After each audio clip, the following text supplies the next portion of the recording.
ถวายน้ำปานะถวายเพลได้ตามกำลังศรัทธาเนาะถึงวันที่เท่าไหร่วันที่เท่าไหร่จำไม่ได้ว่ามีในเครื่องเนาะนำมาอยู่ในเครื่องอยู่ครับเรามาดูได้ไม่เป็นไรไม่เป็นไรครับเดี๋ยวก็ว่ากันเนาะครับแล้วก็เดือนธันวาคมก็สอบพรหมศึกษาเนาะครับประมาณกลางเดือนสนามสอบที่ไหนครับสนามสอบก็ทั่วประเทศไทยเนาะเพราะว่าเชียงใหม่ตัวเมืองเชียงใหม่เราก็หลายโรงเรียนนะครับโรงเรียนวัดสันดอกโรงเรียนวัดสันดอกโรงเรียนวัฒโนโรงเรียนโป่งบ้านโป่งน้อยยุพราชครับประมาณ40โรงเรียนมั้งครับในเจ้าตัวเมืองนะครับเฉพาะตัวเมืองเนาะเจ้าครับ แล้วอ่อนครูบาอาจารย์ก็เตรียมกันเนาะตอนนี้ทางคณะสงฆ์ตัวเตรียมกรอกรายชื่อเข้าทางอินเทอร์เน็ตเนาะเมกองท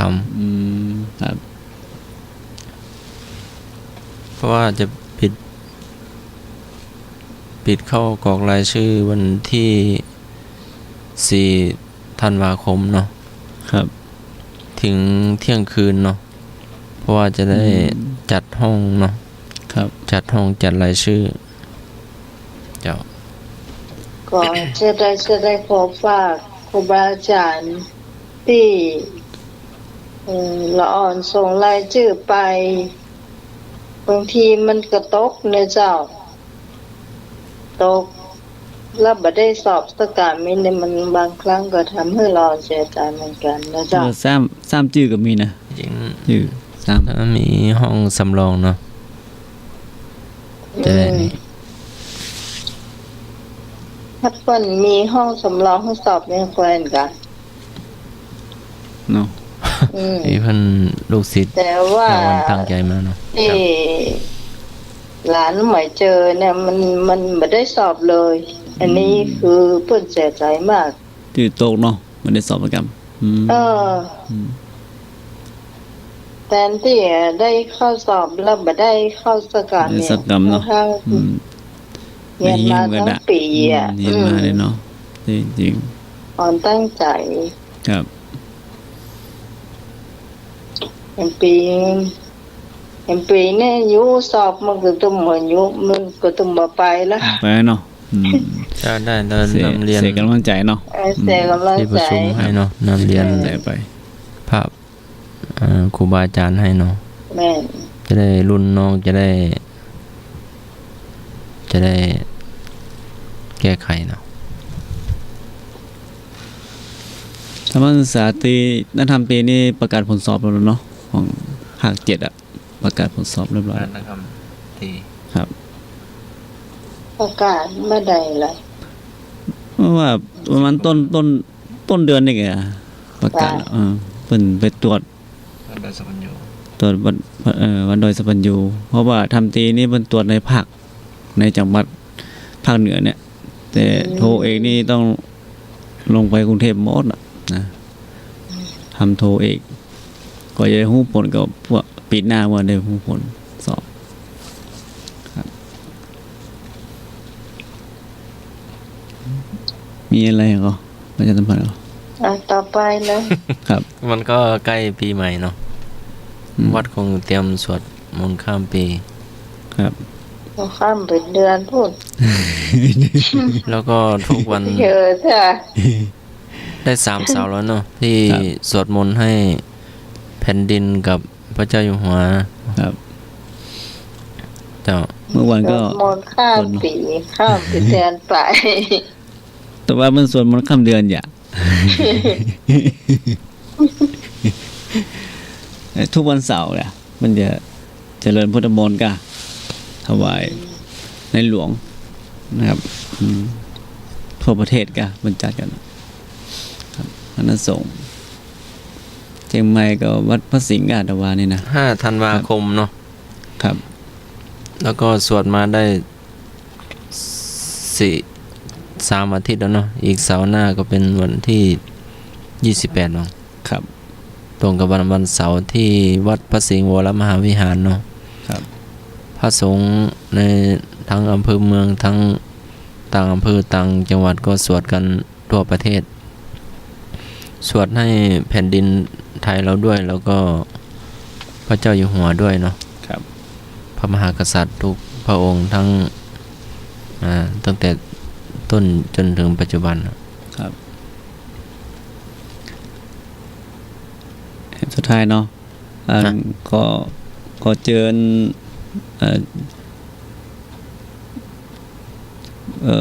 พ่อแม่พี่น้องนะหรือว่าไปที่อยู่ทางเชียงรายก็ดีนะเชียงใหม่ก็ดี วันที่26นะครับ26 27เรียนเชิญไปร่วมยกฉัตรเจดีย์พระธาตุเจเวดังกองจำลองเนาะที่วัดดอนจันทร์ปากจันทร์นะอำเภอเวียงมะเป้าจังหวัดเชียงรายนะในวันที่26แล้วก็27มาเจ้าก็จะมีตักบาตรนะครับตักบาตรเสร็จในวันที่26นั้นก็จะมีการแห่เนาะมีพิธีขบวนตั้งแต่เวลาเกินบ่าย2นะเป็นต้นไปเพราะว่าอันตังพระอาจารย์บรรยงหรือว่าท่านพระครูอภิวัตธรรมวิกรมเนาะท่านบันเดิมเพิ่นอยู่ปัตตบุญเพิ่นก็ได้ไปแปลงพระธาตุเจดีย์ไว้ที่วัดดอนจันทร์แต่บ้านเพิ่นบ้านชื่นปักจันทร์นะแต่วัดชื่อดอนจันทร์นะบ้านเกิดท่าน บ้านเกิดท่านใช่ในวันที่26นะ26 27ขอเรียนเชิญเด้อจะแปลงรายการก็ดีที่ฟังรายการทางธรรมะเคสก็ดีหรือว่ารายการของท่านพระครูก็ดีหรือว่าตุลุงยองเนาะที่ฟังรายการที่ประชาสัมพันธ์ไปก็ขอเรียนเชิญเด้อในวันนั้นเพราะว่าทางสถานีก็ได้ถ่ายทอดนะตั้งแต่วันที่26บ่ายๆเป็นต้นไปนะครับจนถึงวันที่27วันเจ้านะครับเนาะ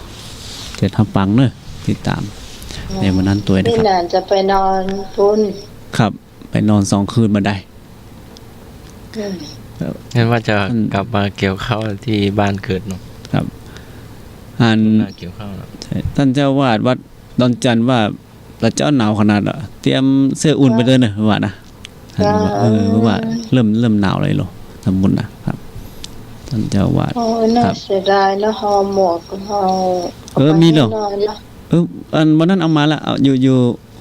เอาไว้ไหน วันนั้นเอามากะวันนั้นอ่ะ ไม่ใช่มันมีนี่เห็นยังนัก อ๋อหน้าชั่วโมง เก่าก็ ครับ เดี๋ยวส่วนที่ถวายมาวันนั้นเนาะเอาไปถวายทั้งพระทั้งเจียงไฮ้เนาะครับเห็นพ้องได้ คนบ้านมันเป็นสีจ้ะสีชมพูสี ครับ ฟ้าสีเขียวเนี่ยคนบ้าน อืม เป็นถ้าเป็นสีเหลืองสีขาวเขาไม่ชีเนาะ ครับ สีเหลืองของพระเจ้า นั่นแม่น มันมีเห็นนักอยู่เลย สำนักดะเอาไว้ก็ไปวัดของพระครูสุเมธเนาะ ครับ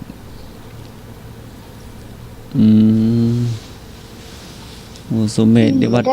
มันไม่ได้แกะตัว ครับ วันนั้นมันแกะออกมาได้ใบกี่กล่อง ครับ แล้วเขาไปเจียงดาวไปตอดกระถินน่ะค่ะ อ๋อ ไปตอดกระถินก็เอาไปนอกขนาดนะครับเจ้า ยังมีอยู่เนาะ มีก็มาเรื่อย อ๋อ ๆตอนนั้นพี่หนานออกบ้านมาสกรรม ครับ รถหมวกมาหำแล้วอย่าง อ๋อ แล้วเขาบ่ฮ้องเนาะ ครับ เขาก็วางที่ขดายนะมันมาส่งเริงจ้ะ เลยบ่ฮ้องสกรรมนะครับ มาส่งว่าให้เนาะครับ เจ้า ตอนนี้จะมีช่วงของธรรมะเลย ครับ เนาะ นิมนต์ช่วงทำมาเลยท่านใช่ไหม ช่วงธรรมะศึกษาสันโธนักธรรมสันโธถามว่าฌานแปลว่าอะไรก็การเพ่งขอการมอง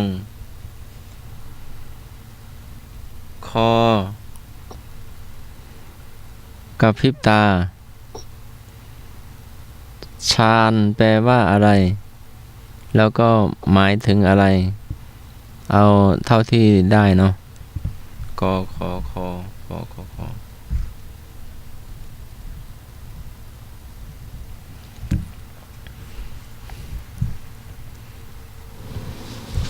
จะแยกไปก่อน การมอง ครับ ไม่เห็น กระพริบตา หยิบ ตา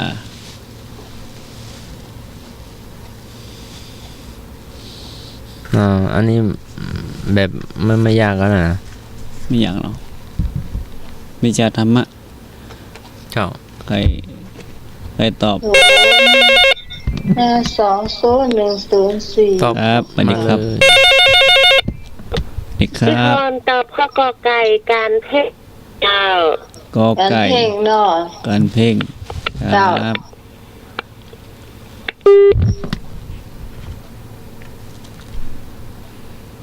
ถ้าบอกความหมายตัวเองก็ยิ่งดีเนอะ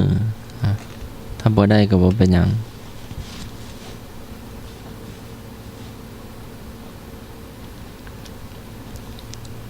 เอาโทรเข้ามาตอบปัญหาได้ครับ เจ้า ครับ เป็นนักธรรมชั้นโทเพราะว่านักธรรมสี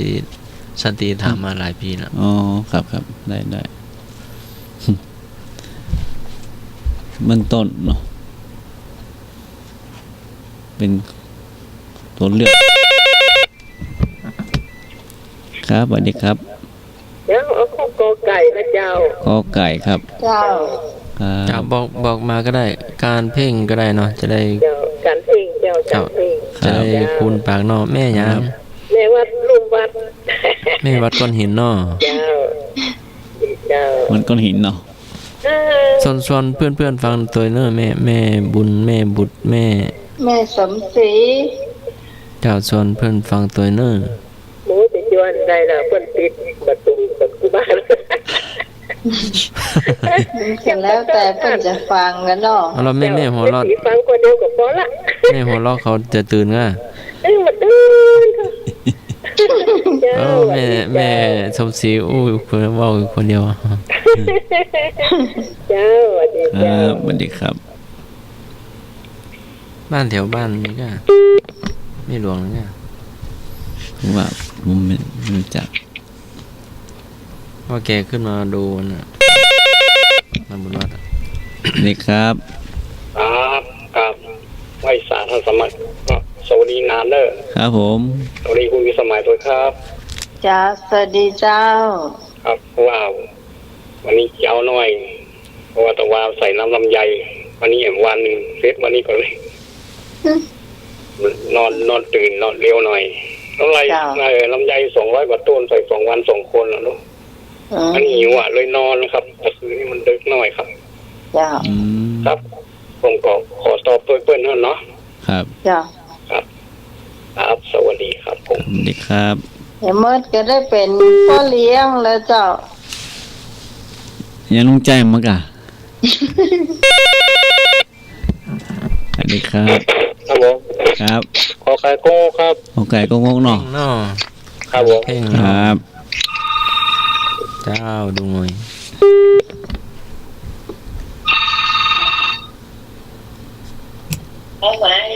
เจ้าให้บุญเจ้า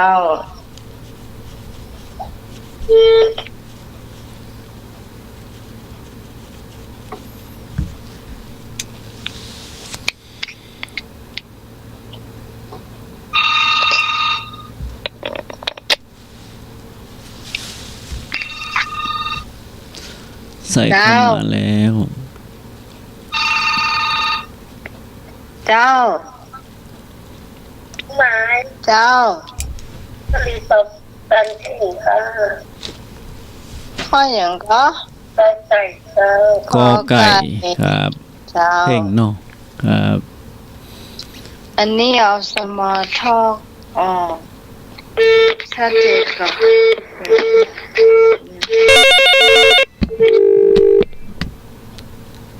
ถ้า อ่า เจ็บ สายหลุดโทรมาใหม่เนอะ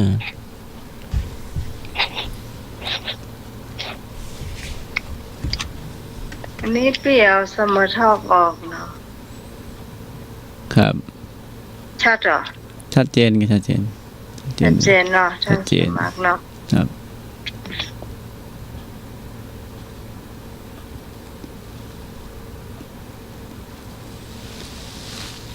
โทรเข้ามาได้เลยครับ 052010462 ครับ บางทีมันฟังสองหูนะ เอา ฟั หัว ง หมอ สองหูแล้วมันงงน่ะ งงหมอ อันนี้ใส่สมูทอกหูเดียวกะ ซื้อ2ไหม ที่ อะ มันใส่สองอ่ะ แต่สอง ใส่สองอันน่ะ เอาแบบที่วางบนหัวนั่นกะ อืม หรือว่าเป็นสายแบบ ใช่อันน้อยอ่ะ อ๋อก็นึกว่าแบบ หนึ่งฟัง ก็นึกว่าหูใหญ่ หนึ่งฟังอันแล้วหนึ่งก็ใจส่งอย่า ครับได้2อย่างเนาะอืม ได้สองอย่าง ครับ เฉลย ครับ ถูกทุกท่าน ทุกท่านเนาะ ฌานแปลว่าการเพ่ง หมายถึงภาวะจิตที่เพ่งอารมณ์จนแน่วแน่ สามารถข่มกิเลสนิวรณ์5ตราบเท่าที่ฌานนั้นยังไม่เสื่อม หรือยังไม่ออกจากฌานกล่าวได้ว่าฌานที่มีรูปเป็นอารมณ์ โดยการนำสิ่งที่เป็นรูปธรรมอารมณ์เพ่งเป็นวัตถุจูงใจให้เป็นสมาธิขั้นอัปปนา จัดเป็น4ขั้น 1. ปฐมฌานที่1ภาวะที่จิตแนบแน่น เป็นอัปปนาสมาธิขั้นต้น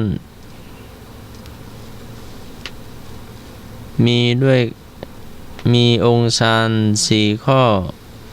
แล้วข้อที่5จะถามเนาะ ครับ ข้อที่1วิตกหมายถึงความตึกอารมณ์ คือภาวะจิตที่กำลังเกาะเกี่ยวอารมณ์หรือจิตแรกคิดอารมณ์ 2. วิจารณ์ความไตร่ตรองอารมณ์ ภาวะจิตที่กำลังคิดพิจารณาอารมณ์ 3. ปิติความอิ่มใจซาบซ่านในอารมณ์ 4. สุขความสุขใจในอารมณ์ 5. เอกัคขตา มีความหมายว่าอย่างไร ก็มีจิตแน่วแน่มั่นอยู่ในอารมณ์เดียว ขอมีจิตไม่แน่วแน่หลายใจ มีให้เลือก2ข้อเนาะ ข้อ1มีจิตแน่วแน่ใน ที่วางแล้วโทร อารมณ์เดียว 2. มีจิตไม่แน่วแน่ มีจิตหลายดวงเนาะเลือกตอบได้เลย ต่อมาเลย ครับสวัสดีครับ เจ้าพี่พรตอบข้อกอไก่เจ้า มี ขอ จิต ไก่เนาะ แน่วแน่เป็นอารมณ์เดียวเจ้า ครับ อ๋อเจ้า ขอไก่เนาะครับ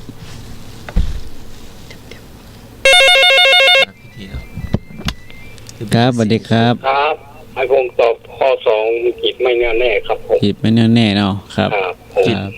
วันไหวเนาะเจ้า ครับ ได้ทั้ง2ข้อเนาะตอบมาได้เลย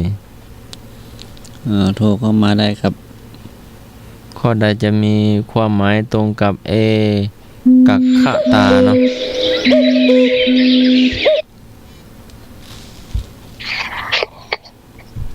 เจ้าทำไม โทรเข้ามาได้ครับ เจ้า ครับ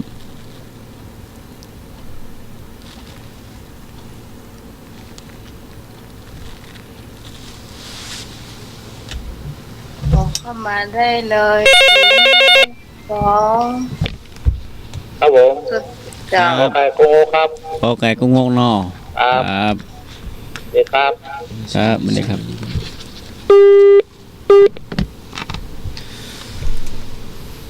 เป็นฌานขั้นต้นเนาะ เป็นสมาธิก็ว่าได้เนาะ ครับ เจ้า เจ้า ตัวไอ้พงษ์เนอะ ครับ โดยไอ้พงษ์ขอใครกะ เจ้า เจ้า ครับ อ้าวไอ้พงษ์แม่บุญ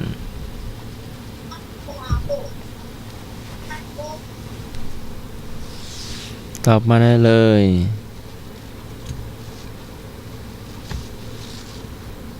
เป็นฌานองค์ที่หนึ่งมีองค์ห้าเนาะ มีพลานุภาพสามารถระงับกิเลสกามอกุศลทำได้ เจ้า ตาย เจ้า ไอ้นะเจ้า อันเอา เจ้า ข้อไหน เจ้า เจ้า ตอบเลยก็ได้ ข้อไหน พ่อกอไก่เจ้า มีจิตแน่วแน่เนาะ มีจิตแน่วแน่มั่นคงอยู่ในอารมณ์เดียวเนาะ เจ้า เจ้า เจ้า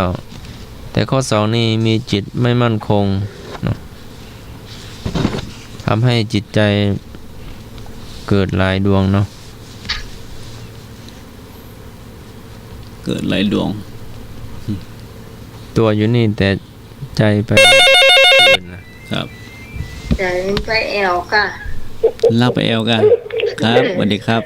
เจ้าเขาเข้ากอไก่เจ้า กอ ก็ไกล ไก่ มีจิตแน่วแน่มั่นอยู่ในอารมณ์เดียวเนาะ เจ้าบอกว่าถูกบอกถูกเจ้าไปอันน่ะ เราไป เจ้า แม่แม่นุวัด แม่สมศรี เจ้าเจ้า ครับ อ๋อหมายความจำดีเนาะ สามหอบเลยบนโทรมา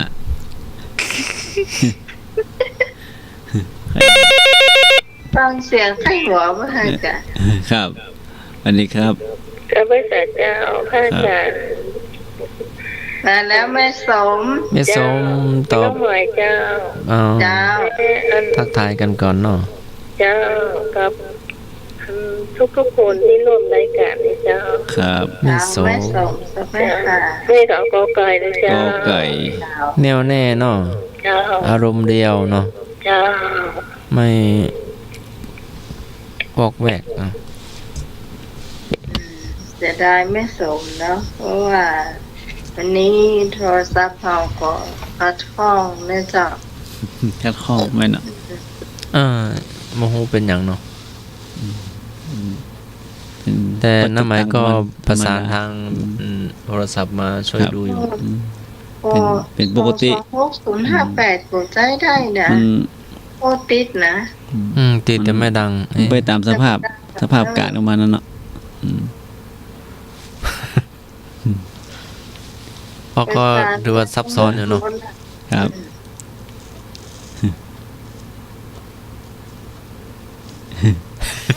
เรื่องมันจะมีสัญญาณเสียงหรอ ครับไม่เนาะมันอย่าสะดุ้งก่ะสะดุ้งผมมา เข้ามาวันเนี้ย มันจะว่ามีสัญญาณมัน อ๋อ ดั ครับ บ เสีย อืม 26058นะครับ เห็นแม่อาจารย์ว่ามันมีสัญญาณมาเมินละ อ๋อ เลยแจ้งไปตั้งวันจันทร์แล้วนะ อืมอืม วันจันทร์เป็นมาดูมือแค่810406 ถ้าอยู่ไก่ก็อยู่ไก่วัด ก็เลยแจ้งไปเห็น อืม แล้วก็มีสัญญาณนะโทรเข้า ครับ ถ้ามันมีเสียงเข้ามา อืมแต่สำหรับ จะเป็น ตา ตาม มโทรศัพท์เสียก็ ครับ จ้ะ แม่น ได้เวลาเนาะนะหมายเนาะ จ้า พอทมฌานภาวะจิตที่เนียบแน่น สามารถระงับกิเลสกามและอกุศลได้ มีองค์ห้า 1. วิตกความตึกภาวะจิตที่กำลังก่อเกี่ยวหรือจิตแรกคิดอารมณ์ 2. วิจารณ์ความตึกตรองอารมณ์ ภาวะจิตกำลังคิดพิจารณาอารมณ์ 3. ปิติความอิ่มใจซาบซ่าม ซาบซ่านในอารมณ์สี่สุขความสุขใจในอารมณ์ห้าเอกัคคตา มีความหมายว่าความมีจิตแน่วแน่มั่นอยู่ในอารมณ์เดียวหรือเรียกว่าสมาธิจิต ข้อกอไก่ กอไก่เนี่ยเจ้าถูกต้อง ข้อกอไก่ถูกต้องนะครับเจ้า ครับ ช่วงต่อไปเป็นเบญจศีลเบญจธรรม ครับ หรือว่าวินัยมุก เป็นจันสิน เบญจศีลเนาะพี่ ต่อ นัน ไปเป็นปัญหาของวิชาเป็นจันสินเป็นธรรมเนาะครับ เจ้า ถามสัก3 ข้อบอกละข้อแรกศีลหรือวินัยมีไว้เพื่อจุดมุ่งหมายอะไรเนาะกอไก่ปราบปรามชนชั่วช้าเกินไปเนาะขอไข่ปฏิรูปสังคมไทยทั่วแดนคอควายพัฒนากลุ่มชนในประเทศงองูควบคุมมิให้แตกร้าวจากข้อระเบียบเนาะ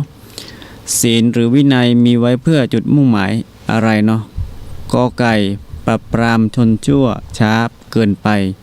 ขอไข่ปฏิรูปสังคมไทยทั่วแดนคอควายพัฒนากลุ่มชนในประเทศงองูควบคุมมิให้แตะร้าวจาก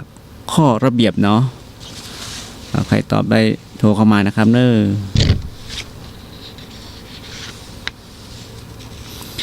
ศีลหรือวินัยมีไว้เพื่อจุดมุ่งหมายอะไรเนาะครับสวัสดีครับ ครับตอบข้ององูครับผม งองูเนาะครับงอ ให้ งู พ เนาะ งปราสาท ครับ เจ้า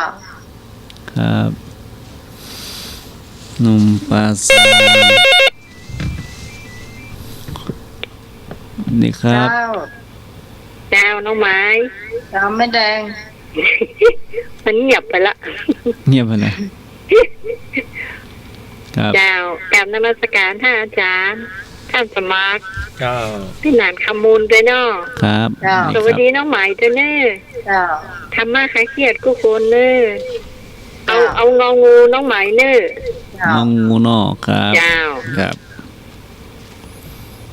ครับ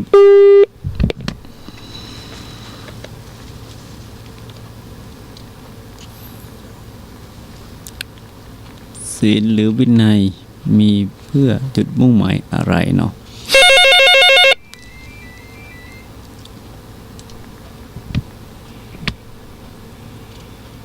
เจ้า นี่ครับ เอางองูเจ้าง องูเนาะครับ เจ้า ครับ แม่สมศรี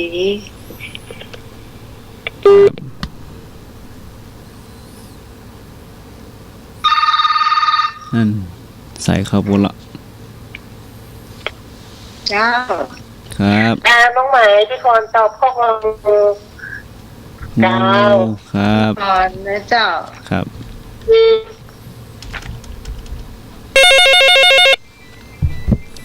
ครับ น้อง ค ไหม รับ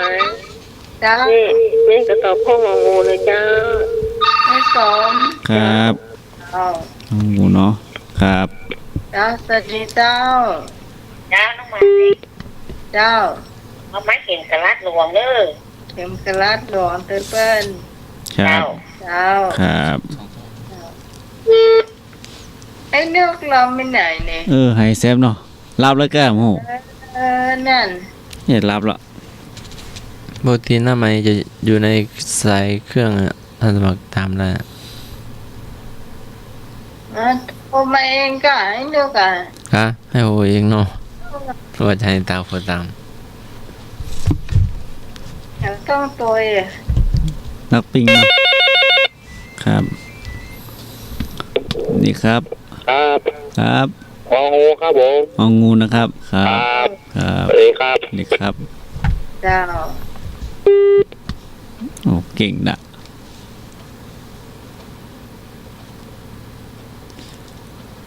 ความใส่ก็รู้ว่า ใสมากมาก ครับแฮมสายก็รู้ว่าเฉลยเลย มีแถมกอ มีแถมกอครับ ฟังที่จะตอบข้อนี้เจ้า ครับ อืม ศี ศีลหรือวินัย ต้ เนาะ นฝ้ายหายไปนะเจ้า ครับ ต้นฝ้าย นั่นใส่เข้าแล้ว จ้าสวัสดีเจ้า น้องไม้ก็ได้ขับงงเจ้า ป้าเส งอ รี งูเนาะครับ เจ้า อันนี้จากก่อสร้างสันกำแพงเจ้า ครับ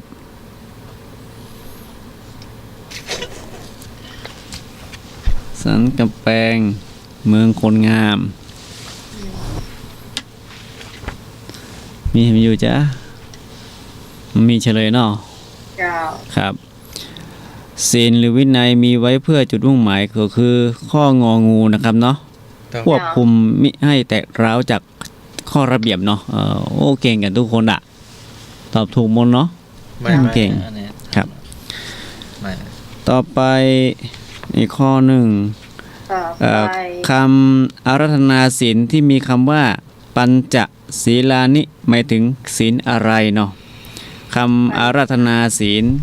ที่มีคำว่าปัญจศีลานิหมายถึงศีลอะไรเนาะ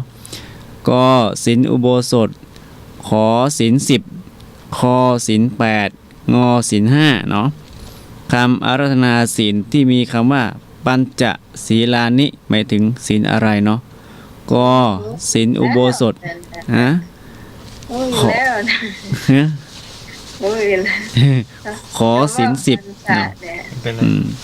คอศีล8งอศีล5เนาะครับครับ คือว่ามาคัดมาสีใหม่ อ๋ออืม สีใหม่ ครับ อันนี้ค เจ้า รับ พี่พรตอบข้ององูเจ้าง องูเนาะ ศี ค ล รับ ห้าเจ้า ศีล5เนาะครับ อยู่พอ อืมครับ หน่วยกล้าตัวมา นี่ครับ แล้ว ครับผม ครับ เจ้า ไอ้พงกับตอบพงงงูเหมือนกัน งองูนะครับ ผม ครับผมครับ ไอ้ฟองบ้านซาง ครับ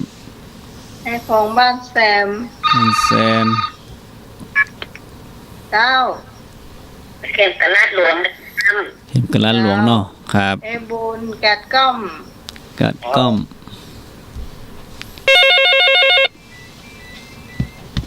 ครับนี่ครับ ไปที่เจ้าไม่ ครับ ทำงงกันนะเจ้าง องูนะครับ ครับ ก็ไม่ค่ะ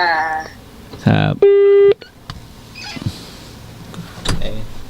อืม ขอเข้ามาได้เลยค่ะว่าแล้วเจ้า ครับ ค ผม รับครับผม เอาสีแปดด้วยนะครับเล่นนักเลยอ่ะ เอาสินแปดบอเนาะในหน้านี้เนาะไม่ครับ มาเอาศีล227 ได้เนาะ ครับ ครับ ข้อฮอนงหูกาหรือว่าข้ออย่าง427 ไปแล้วสินแปดเนาะ จีนภิกษุณี300 กว่าเนาะ ครับ จีนสามเณรศีล10 น้องไม้ เจ้า ข้ององูเจ้า น้อง งองู ป้า เนาะ สลี ครับ บ่อสร้างสันกระแปงเจ้า หมอสร้างสกับแปลงครับ แม่สมศรีเข้ามาเลย พี่ตองหายไปไหนแล้วนี่ ผมว่า เออ อัน เอามาใหม่เนอะไปนะเจ้า ครับนี่ครับ เจ้าข้ององูเจ้า งูนะครับครับ เจ้า ครับ แม่สมศรี เจ้า ครั เจ้า บ หลุมวัดฝาหิน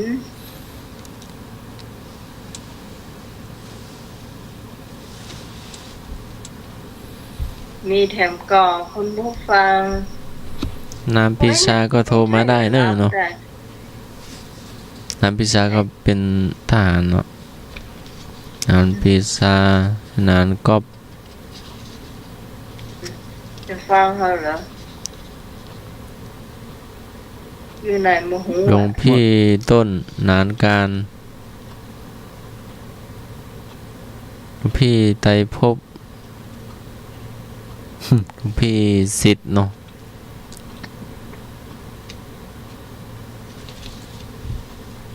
เนียนฮันวาก็ หมดแล้ว ฟัง จ้ะ ฟังเราอยู่เนาะเที่ยวไปเที่ยวมาก็ฟังอยู่ หมดแล้วเฉลยเนาะ เจ้า ครับคำอาราธนาศีลที่มีคำว่าปัญจศีลานิไปถึงศีลอะไร ข้อที่ถูกที่สุดข้อที่ถูกต้องก็คืององูศีลห้าเนาะปัญจะก็คือห้านะครับครับ ห้า ครับผมเอา2 ข้อพอแล้วเนาะ ดูเวลาไว้ เอาแดนสมัครต่อนี่ดีกันต่อเลย เจ้าแม่นครับต่อไปเป็นกรรมบะเก่าเนอะ ก็มาเก้าเอาครับ อืม ถ้าสนุกก็ต่อก รรมบะเก่าก รรมบะเก่า แม่แดง แม่สมจบไม่ค่ะเจ้าแม่ห้วยลานยังเป็นเก่งนะเจ้า ครับกรรมเก่า บะเก่าช่วยกันนะเจ้า ช่วยกันอ้าวพี่นานก็ได้ ให้นึกไปไหนเนาะ ยุบละไม่นึกอะ ทุกท่านเลยเนอะเนาะ ต้องปากันหลอกหวัน แต่ว่านี่กับข้าวก็เราเจ๊ะเนาะโอ้แป๊บเดียวเนาะ3 ชั่วโมงนึกว่านาทีเดียวดูนาฬิกาเที่ยงคืนแล้วเนาะ มาแล้ว ครับผม ครับ เจ้า ต้องบอกกอนะครับผม ครับ ม้อนมันกำแล้ว ฮะ ม้อน ฮ้อนมากำแล้วอีก ครับ อืมครับ ตอนนี้หนาวนะ อยู่ห้องแอร์เฉยๆก็หรือว่าออกไปก่อนในเมืองอุ่นก็ดุงหน่อย เย็นเย็นนิดหน่อยครับผม เย็นนิดหน่อย ครับ เราเปิดแอร์หรือว่าเปิดหน้าต่าง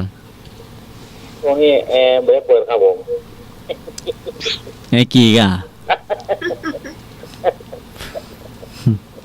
โอ้บ้านลุงหน่อยนี่มีห้วยด้วยเนาะ ครับ มีลานวิ่ง มีต้นลำไยตัวอืม ม้อนมัน บรรยากาศดี มีต้นไม้ก็มี ไอ้หนุ่ย ว่าใหม่อะ ม้อน เอ้ยอะ ม้อน ฮ้อนวะ ครับ ฮ้อนมาแฮมแล้ว ม้อนเดี๋ยวนี้นะครับม้อนอ่ะกำเมืองอ่ะกำเก่า อัน อ่ะ หนึ่งเดียวอะอันกำเดียวเนี่ย ฮ้อนนี่นะ ม้อน ฮ้อน มออนอไม่โทรม้อน ฮ้อนเหงื่อไหลปกปก ฮ้อนเหงื่อไหลไข่ปัง ได้ ฮ้อนตับแตก ห้องห้องแต่ฮ้อนวากอ่ะ โอ้เที่ยฮ้อนนะม้อนมันเนี่ย มีตัวอย่างพ่องอ้าย มันเกี่ยวของสุดยอดเลยล่ะกำเมืองอ่ะกำเมืองห้องก็ม้อนกำเก่าอ่ะ ตัวภาษาไทยมีตัวอย่างพ่อง มอม้าออ่างอนอหนูนอหนูไม่โทร อ๋อหมอน ครับ มอนกะอ๋อ ครับ หมอน มอน ทำไปฟังเป็นหอนเออ หมอนหนุน หมอน หมอนสามเหลี่ยม ใหญ่ใหญ่ มัน มอน ถ้าตามบ้านน้องเขาจะว่า มอนมันกำแล้ว ครับ อืมเนาะ ครับ หมอนฟางข้าว อย่าสมมติเอาง่ายๆเนาะ เอาง่าย มีปลาตัวหนึ่งมีไข่นักเนี่ยโหไปเจอในถ้วยว่าท้อมอนมันกำแล้วไข่ ครับ ๆอืม นี่แหละครับ เจ้าแม่เนาะ นี่แหละครับ มอนอ๋อ โอ้แล้วที่อันครับมอนมากำแล้วอะปิกปิกปิกปิก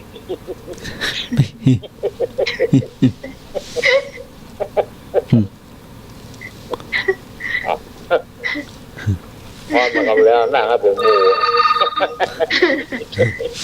ครับ ครับ เดี๋ยวฟังไปเจ้า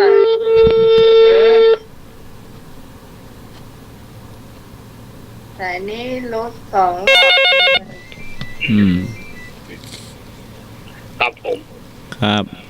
มอนต่างบ้านผมเป็นห้องว่ามอนมันก็เนื้อทั้งนั้นเนี่ยครับ เนื้อเท่านั้นเนาะครับ ครับ มันก็ อืม ความหมายเดียวกันก็ครับ ครับมอน ครับมอนเนื้อ เนื้อทั้งนั้น เนี่ยครับ อ๋อครับ ครับผม มอนเนื้อเท่านั้นจดไว้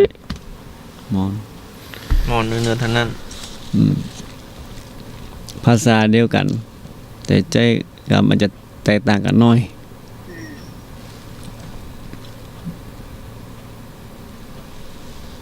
อ๋อใครมีกำบะเกาโทรเข้ามาเนอ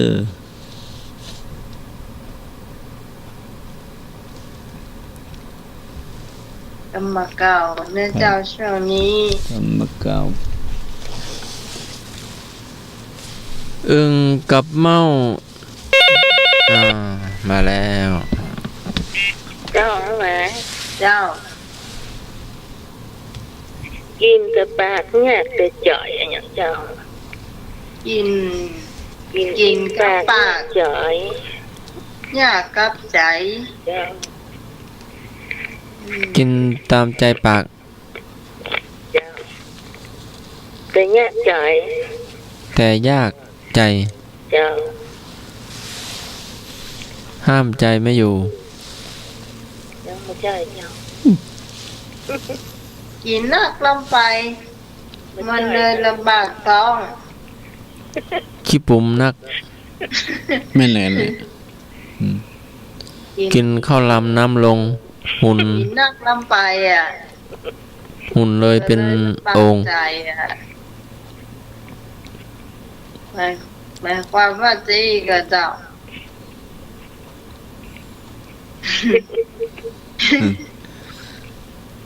กินจุกกินจิก ใช่ กินไม่บรรยะบรรยัง กินติ๊กๆเนาะ มันกินเกินอ่ะ กินเกินเจ้ากินเกินจนพอจะอ้วกออกอะเจ้า อ๋อ กินเกิน ครับ เจ้า กิน ลำข้าวเนาะ กินได้ตลอดหรือว่า มันกินเยอะเกิน กินเยอะเกิน กินเยอะ เยอะเกินมันก็จะปวดจะอ้วกกินแต่ปากล้ำแล้วก็กินดิกๆอย่างเงี้ย ตามใจปากเนาะ กัน เอาง่วมกามันกัดท้องมันเนาะ เอาลำบาด ต้องก็อือ น้องบอมันขยันเข้าห้องน้ำกิน มันไม่อยากเข้าอ่ะเจ้า ไม่อยากเข้า กินติ๊กๆเนาะ มันอยากจะออกทางปากอะเจ้า เราทำงานประตอยหรือว่านั่งกินนอนกิน กินมื้อเดียวนะ กินมื้อเดียวอะ แม่กินเยอะอะ กินเยอะแต่กินเมิน กินนักเกินนะ กินนักเกิน กินนักเกิน เจ้าแต่อีแม่ ครับ เจ้า สมบัติว่าไงนะเมื่อกี้เดี๋ยว กิน กำบะเกาเลยสมบัติเมื่อกี้ นะ เมื่อกี้ กินตามใจปากลำบาก แม่นแล้วตามใจปากเลยเนาะกินเกิน น้องไม้ เจ้า แม่ถามเนื่องกินคือปอคาบหาบคือปอแหงแหงคือปอใจไข้คือปอนอน โอ้ โอ้ นี่มันหลายอันแล้วนี่ เอา2 ข้อปอบอ เดี๋ยวเอาต้องทยอยเอา เอาทีละ2เนาะ กินคือปอคาบหาบคือปอแหง ค่า 2 อันนี้ก็ได้เอา แหง เจ้า กินให้ปอค่าอืม กินเพื่อพอคาบ วันนี้ ได้ มีตัวเอกกินตัวอั ทาน น กัน ข้าว เนาะ ได้ไปคาบหนึ่งแล้ว กินให้ คนกล้าไปเนาะน้ำพริก กินข้าวโรงงานก็ได้ค่ะมันเหรอ กินให้มันหายหิว ไปเล่นนะน้องไหม ฮะ ใครจะเอาดิแม่ใส่รถส่วงไปฮื้อ เพื่อเข้าแหนมกิโล แม่บอกเขียวโทรเข้ามาเลย ทานให้พอหายหิว กินให้ปอค่า แม่นวลมาแล้วค่ะน้องไหม จำไม่นอนมาแล้ว อืม ค่ะผู้ปอแหง เจ้า ครับเอาก่อ ปอน แห้งครับ มันนักมันน้อย เอา เกิ น้อย น ๆ ไป เนาะปานกลางเนาะ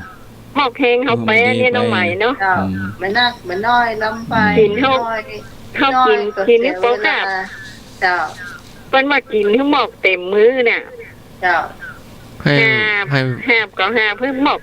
เพลงเขาแป้นี่ก็ได้นะน้องไหม เจ้า เอาหามนักเอวหักกันเนาะบางคนเอวหักเลยนะหลังกง เจ้าแปลงให้พอใจ แบ่งให้พอใจ เจ้า แต่อย่างเฮาก็ต้องให้มันเหมาะสมกับใจเฮาอะเนาะ เจ้าหมอกพอดีเนาะ อืม มันน้อยลำไปมันนักลำไปอย่างไข้ให้ปอนอน ให้ปอนอน เจ้า ไข้ เจ้าส เป็น ลิด ไข้เป็น นะ เมื่อยให้ปอนอน เจ้าสลิดแต่ง อ๋อ ขี้ค้าน แย่มาสบายเขาก็นอนพักก่อนน้องใหม่เนาะ ครับ ถ้าสบายก็สบายนักเขาก็ไปหาหมอเนาะนอนพักษาตัวดาวน้องไหมคนอื่นถามห้องเล่ เจ้า ครับ เจ้า จ้าแม่เลยขอบใจแม่แดง ก็ได้เจ้าเนาะ31205255เจ้าเขาได้2สายเต้ย แล้วจะมาทำยังไงว่า เจ้า ครับ เจ้า กินโปต้องย่องโปตัวนี่ก็ต่อมาเลยเจ้า กินปอต้อง ปอตอง ปงตั ย่อ ว งคือโปตั ต้ ว องปอตัว อืม กินคำนี้ กินให้อิ่ม กินให้ปอ มัน พอ น่า อิ่ม เกินไป นักเกินไปก็เดิน นับ บ่ บ่ ได้ น้อยเลยกะ น้อยไปก็ยังหิว ก็ปอตัว แม่น ก็บ่เฮาเกินฐานะตัวเก่า อืม ปอเนาะ เท่าที่มีเนาะ เจ้า สถานะตัวเก่ามีไม่ใช่ไปหารคนนั้นเบิ่นแต่งตัวแบบเพิ่นเนี่ยยังขอเนี่ยไปบ่ใจเนาะเฮียนแบบเพิ่นบ่ใจเอามีแต่ใดก็ตามอันเนาะ ได้ก็ต้องอันนั้นก็เนาะ ครับประมาณนั้นกะ จะไปแข่งเพิ่นน่ะ ได้กะมีแต่ใดก็ตามอันเนาะ ตอบแล้วเนาะ เจ้า ครับ เจ้า กินปตต้องย่องโปตัวนี่คือว่ากินคนเดียวอิ่มคนเดียวเนี่ยบ่เบื่อไผเมื่อบ่คือไปกินตัวแกเจ้า ครับ ย่องโปตัวก็เอาตัวแงมคนเดียวเนี่ย อืม บ่ยอมมือไปแต่งตัวแงมคนเดียวเนี่ย อืมครับ เออ เจ้าอีนั่นไง เจ้า ครับ นี่ก็อยากมาอุ้ยเขากล่องครึ่งหนึง เห็นแล้ว เห็นด้วยเดียวใจเห็น เจ้า ครับ ครับเย็นลายตายคนเดียว กินหลายแต่คนเดียวอีก เย็นลายคนตายคนเดียว หมายความว่าย่าการคนเดียวเลี้ยงคนตะหมู่ อืม ตายก็เอาอย่ามาแปลอ่ะ อีกเมื่อบ้านนะกองก็ลืบอ่ะ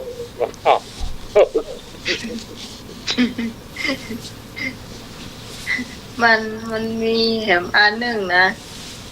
ว่า ปูหลายอยู่หูตื่น อืม อันเนี้ยความหมายเดียวกัน ของตู้วินทองเลย ครับ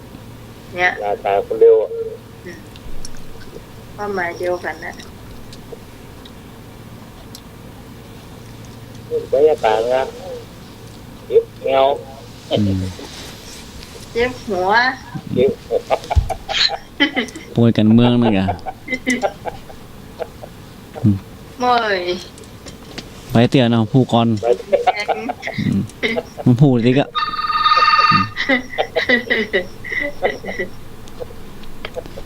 นี่เตี้ย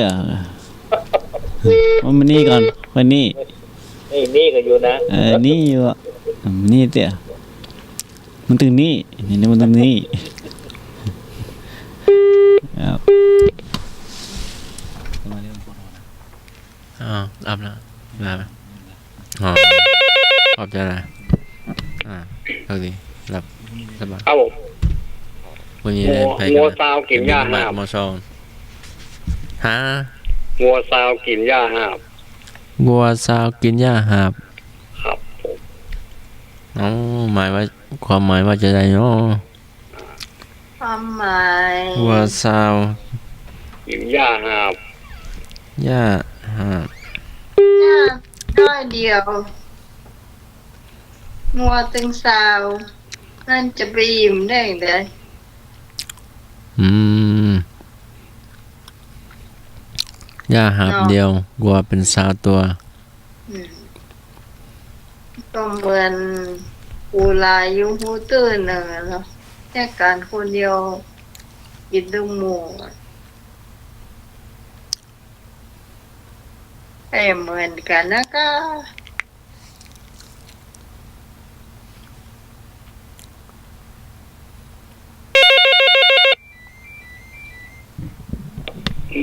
เหมือนกันครับงัวซาวกินหญ้าหาบก็มันค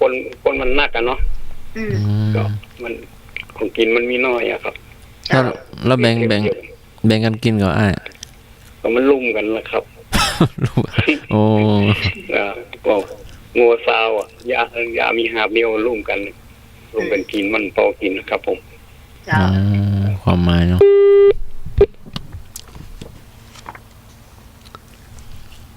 แล้วนี่ก็อ้ายพงเนาะ ให้ผมปลาซาง อึงกับเมาจินเน่ากับนอนงูกับปังปอนไว้ใจบ่ได้ บ่ได้ อึงอ่างกับแมงเม่าเนื้อเน่ากับตัวนอนงูเห่ากับพังพรล้วนไว้ใจไม่ได้เพราะของเหล่านี้เป็นของที่เกิดมาคู่กัน เป็นคำเตือนสติแก่คนที่ชอบไว้ใจคนง่ายเกินไป ผลสุดท้ายก็จะต้องมานั่งเสียใจในความใจง่ายของตน ให้เป็นคนหนักแน่นใช้สติไตร่ตรองให้รอบคอบก่อนที่จะตัดสินใจทำอะไรลงไป ก็คือง่ายๆอื่นก็เมา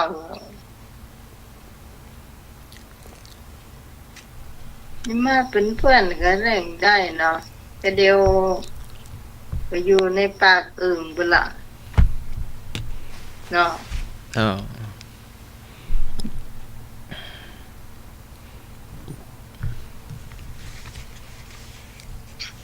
แต่พังพรนี่คืออย่างฮะพี่นาน ฮะ พังพร พี่นานขอตัวไป ขอไปนอนพักผ่อน อ๋อ เจ้าขอบใจเนื้อะ อืม กว่าจะมาร่วมรายการธรรมะคลายเครียดเนาะหน่อยพี่นานก็ช่วยขับรถเนาะ อืม งานวัดงานโรงเรียนงานถ่ายทอดสด แล้วก็รับส่งครูบาอาจารย์เนาะเจ้า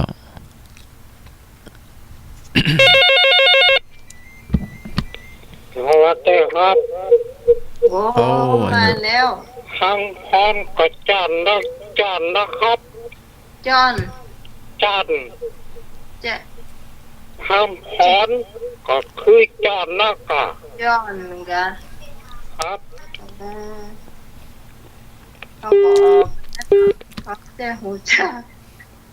น้องฮองคล้ายๆตัวนั้นหน่อยแต่มันตัวพร้อมนะครับ ถูกแล้วไอ้นึกว่าถูกแล้วครับจอนที่มันงูมันมีนักอะครับงูในดินมันมีงูมันมีหน้าครับ หน้าตาเป็นยังไงไอ้ จอนนี่มันกินได้ครับจอนนี่นะทางพรจอนอันเดียวกันครับ มันมีกี่ขาไอ้ มันก็มีสี่ขานะ แล้วมันบินได้ก่อนไอ้ บินได้ครับบินได้มันมี บินบ่ อ ได้ ยู่ในหัว อ่ะ อยู่ในหู กะ ครับอยู่ในหูมันนักครับหูมันใหญ่หูมันน้อยเดียว แล้วมันร้องว่าจะได้ไอ้จอน มันก็ร้องอย่างคล้ายๆกับหนูเนี่ยครับ กิ๊กก็ไงจอน มันอยู่ในหูมันมีหูกว่าไอ้ มีค่ะมันคือประเภทเดียวกันก็ครับมันหนูกันอย่างนี้ครับ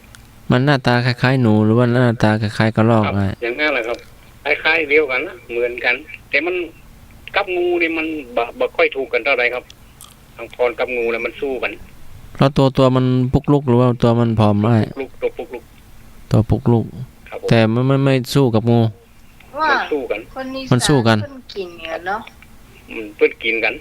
อืม มันสู้กับงูมันกับงูนี่มันถูกกันเท่าใด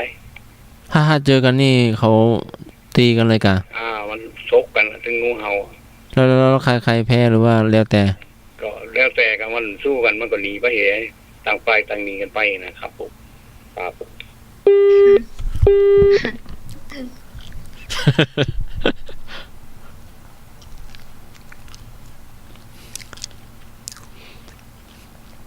อยากรู้ประวัติว่าเขาผิดอะไรกันนะเนาะ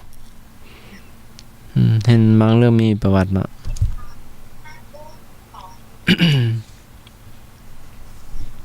ทุ่ม2 นาทีมาแถมหนึ่ง พระอาจารย์ว่าได้ก็เจ้า ฮะ ก็มาอันทายว่าได้ก็เจ้า แม่จะนำเสนอกา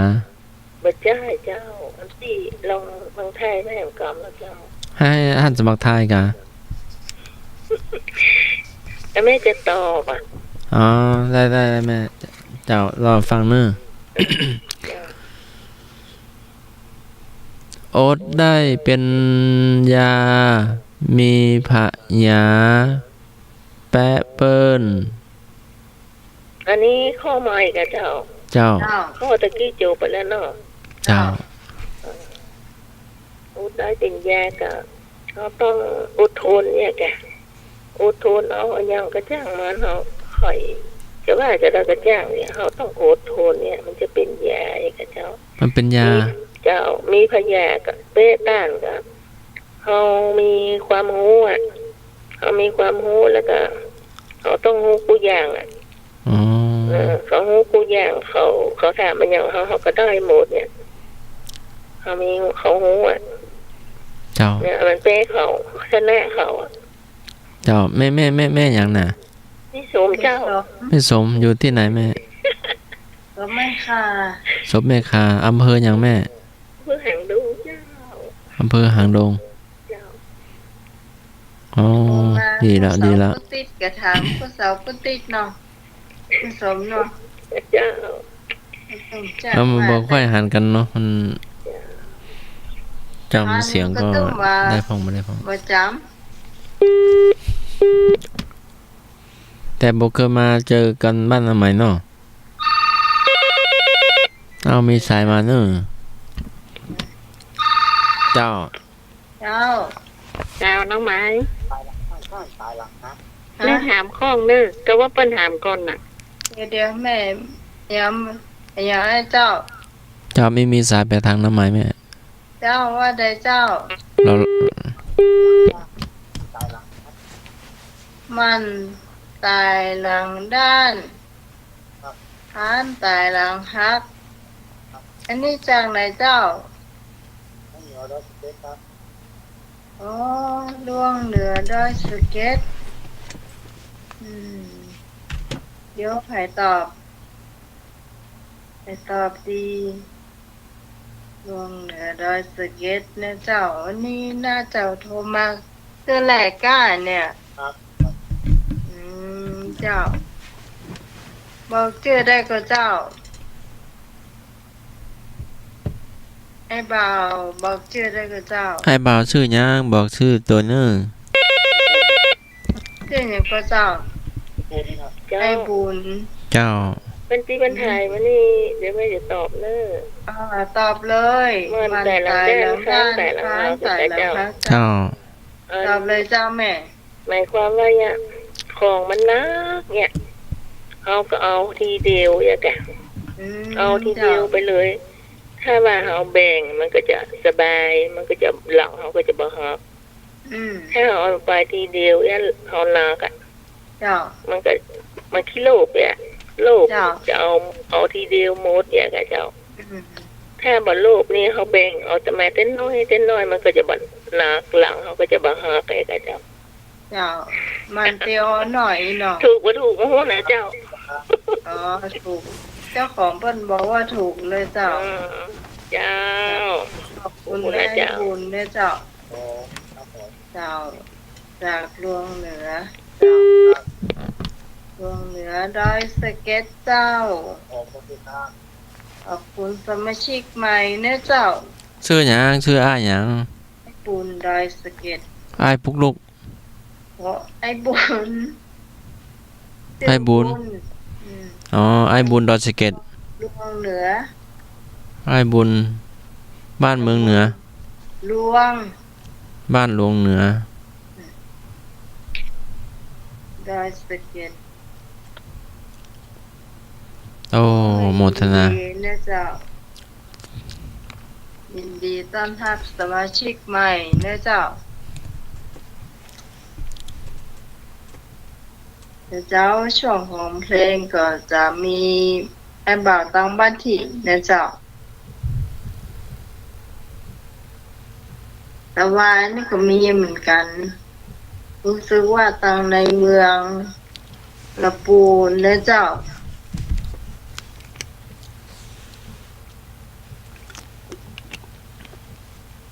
ต่อไปเราจะไปเราเจียก่อน เจ้าเราเจียบ เราเจียแล้วก็จะเป็นอะไรอย่างอ้อให้เจียไว้นะ จุด เจ้า เนาะ อืม จุดก็ได้เราเจียแล้วก็อะไรอย่างอ้อถามนะเจ้าไปถามก็ได้คุณผู้ฟังถามก็ได้อ่ะไปเดี๋ยวเราเดินเลยเจ้าไอ้หน่อยมีก็เราเจีย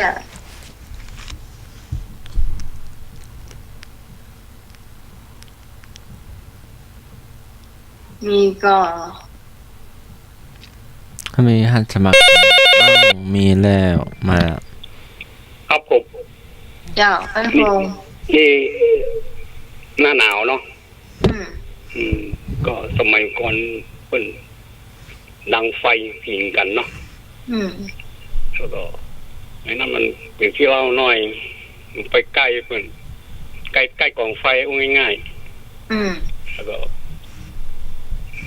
ไอ้จันคนทางหลังว่า โอ้ทราบไผ่ปิ้งจีนในลำเหลือเข้าอุ่นๆในกำน้อเอกอ่ะ อืม แกบัดใจสกรรมไอ้นั่นโกงพรโทษนะโกงพอตีนแปลว่าไฟไหม้นี่โกงไปอันหนึ่งเอาว่าเป็นปิ้งจีนนี่หรอ อืม เห็นว่ามันหนาวเกิน มันไปใกล้ไฟแล้วก็ไฟไหม้หัวนิ้วตีนมัน แล้วคนทั้งอื่นมันรู้ก็ว่า โอ้ก็ได้เข้าอุ่นสักปั้นเอากลับกินปิ้งเนี่ยกะครับ เห็นว่าไฟไหม้ตีนมัน ครับผม นัดไฟไหม้ติ่งเนี่ยโมโหเด้อ ถ้ามันหนาวครับคุณที่สมัยมันหนาว โอ้ เกิน ขนาดนั้นเลย มันเมาตัวกันมันเมาตัวแล้วมันเกิดเข้าของไฟติ๊กๆมันหนาว เจ้า ไฟไหม้ตีนไฟนิ้วโก้ไฟเห็นนิ้วแล้วคนอื่นมันรู้ว่าเพื่อนปิ้งจีนเนี่ย อืม ก็ได้เข้าอุ่นๆสักปั้นเนาะกับกินปิ้งเนี่ยกำลอยอย่างครับ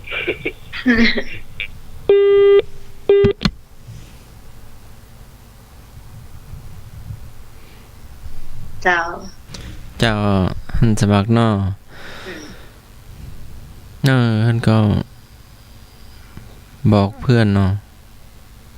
ว่าผมไม่เผาใบไม้มา5-6 ปีแล้วโหเพื่อนก็ดีใจตัวเนาะก็เก็บไว้ทำเป็นปุ๋ยเอาไว้ใส่ผักก็ได้ใส่ต้นไม้ก็ได้เราอยู่ในพื้นดินก็เป็นอาหาร เป็นดินมีปุ๋ยมีไส้เดือน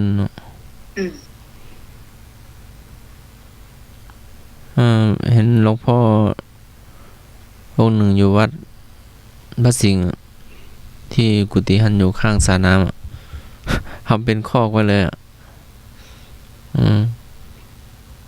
เก็บไว้มา ทำคอกกันใบไม้แล้วก็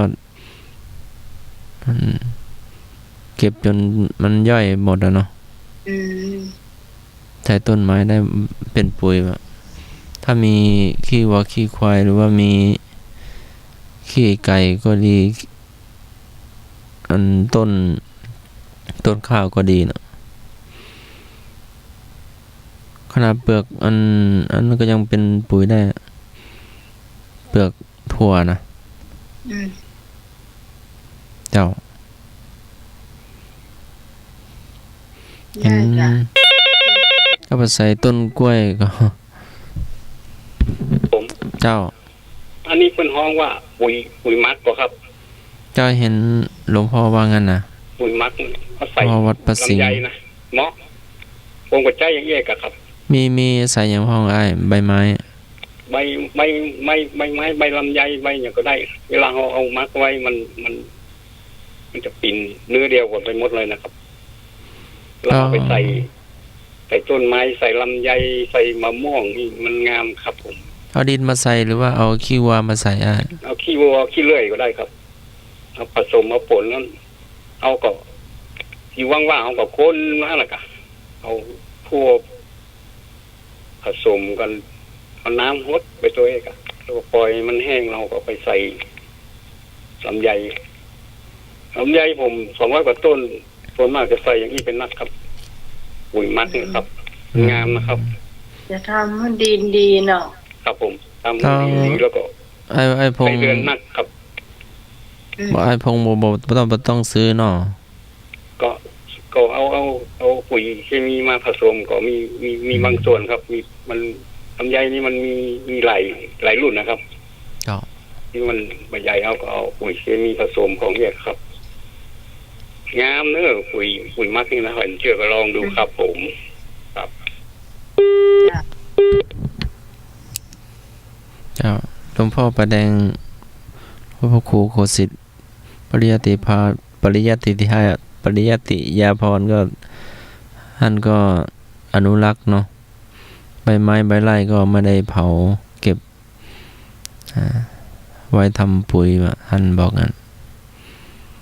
มีกล้วยไม้ด้วยสภาลมหายใจเชียงใหม่นะทั้งเทศบาลก็มาช่วยด้วยเนาะตอนนี้ก็วัดวาอารามก็ร่มรื่นเนาะครับวัดหลวงพ่อเจ้าละตำบล ต่อไป ตัว นี่น้องหมายจะเล่าเลยเจ้าน ำมาจะเล่าแจ้ต่อเนาะ เจ้า เจ้าได้ เรื่องนี้ เป็นเรื่องของคนร้านนะเจ้า เจ้ามีสายมาเลย เจ้าว่าไงเจ้า มาตรการครับ เจริญพรนานการ สาธุวันที่14เนอะ ที่ซาวซี เปิดบริการแล้ว อ๋อบ้านให้นานการเปิดร้านเนาะ ครับผม จะมาชักชวน คิดเรื่องเจี๊ยบแป๊บนึงเดี๋ยวโทรไปเล่าให้ฟัง เจ้าได้ คิดถึงพี่พิสมัยแล้วก็ศรัทธาธรรมคาเคียทุกคนนะครับ เจ้า ครับผมนี่นมัสการอาจารย์สมัครแล้วก็ผู้อำนวยการสถานีแล้วก็หลวงพี่ต้นเลยเด้อ เจ้า ครับสาธุ เจ้าเจริญพรนี่นานการเนาะเคยบวช เรื่องนี้มีชื่อว่า คนขี้ขลาดนะเจ้า มีคนหนึ่งมันขี้ขลาดแล้วมันก็ได้เมียแล้วนะมีพ่อก็ดี แม่ก็ดีนะเจ้าแต่ลูกมันอย่ามาขี้ขลาดกับพ่อเมียมันก็ดีนะ เจ้า เมียมันก็ไปทำงาน ออกบรรยากาศกลางวันแล้วก็คนเนี่ยมันขอสตางค์เมียมันกินเหล้าทั้งวันอะจนกระทั่งเมียมันบอกว่ามันยังมาเปลี่ยนกันไปแยกกันท้องเมาก็ขอสตางค์ไปกินเหล้ารักษาตังค์ไว้พร้อมกันโอ้คนเฮารักษามันหยังแต่ว่าแต่ผู้หมูหูกินไว้ก่อนมันไหวนะดีเมียมันมาเฮิมไปขอแม่มันขอพ่อมันพ่อมันแม่มันก็ฮือนะมีอยู่วันหนึ่งพ่อมันก็บอกว่าเมียมาอ้ายมาให้เพ่ก่อนกู้กันเตือนแม่ของมันบาดตัวนั่นนะบอกว่าต่อไปนี้นะเฮา3 คนห้ามพูดสตางค์มันนะมันได้ใจต้องปล่อยให้มันไปซ่อสตางค์เอาให้มันแต่วันมันหูเจ้าเนี่ยการสักเตือก็เลยว่าตกลงถ้ามันจะเนี่ยหรือว่าอย่างนะใจโลดมาหาหน่อยนะอันนี้ตกลงกันไว้แล้ว นี่มีอยู่วันหนึ่งเนี่ยมาตัวเนี่ยมันขอตังค์เมียมันขอ200กันนะมันกินเหล้าแปลงล่ะเนี่ยบอกว่าโอ้ไปมียายมามีวันนี้มามีจะไว้ซื้อกับข้าวอยู่แล้วมันก็จะรู้สตาเมียมันก็หลอนอย่างพ่อมันว่านะกะตอนไปหาแม่บัดตัวเนี้ยนะมันก็หล่นไปตัวไปเหี่ยวมันก็หานั่นแม่มันกับเมียมันอยู่ด้วยกันโอ้ดี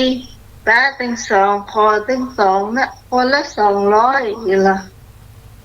ได้นักเพิ่มมาหน่อย2 คนนั่นเตะประกอบใส่มันแล้วป้าก็หล่นไปหาพ่อมันเจ้าพ่อมันอยู่ตั้งหลังบ้านอยู่ป่าพื้นลำไยพ่อมันก็หันว่าเมียมันแล้วก็แม่ของมันโหล่นมาพอดีใครมีเรื่องอะไรนะแล้วก็หันมาตอนนั้นโหล่นมาตัว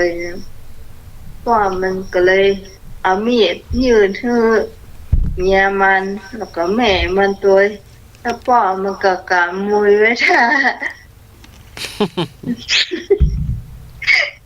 จะกำมวยไว้ท่ามันไปถึงเขาก็เตะท่าเหมือนเดียวกันหมดก็คือมาแหละอะไรสตางค์ก็มาแหละเนาะการงานเหมือนอยากมาทำได้กล้าขอสตางค์เนี่ยกันมันก็เลยว่าได้เบาอ่ะก็หาคนเดียวก็ได้เหรอนี่น้อยใจเราเจ้าน้อยใจเตียวกำเชือกเห็นเส้นหนึ่งจะไปมัดคอตายตีต้นลำไยแต่ว่าตายเหี่ยวพอดีพ้นทุกแต่ว่าไอ้นะมันเขาได้ยินหรอกนี่มัดคอตายเขาน้อยใจหรอกเขามาให้สตางค์มานี่ว่ะแต่ว่าตายเหี่ยวก็ดีฮะปูนทุกอยู่ไปถึงต้นลำไยเจ้าไอ้ป้างูจะหลายตัวอยู่บนลำไยกำจับหล่นมันกำเชือกหล่นมันจะมัดคอตายอยู่พื้นลำไย แต่ทีนี้มันเจองู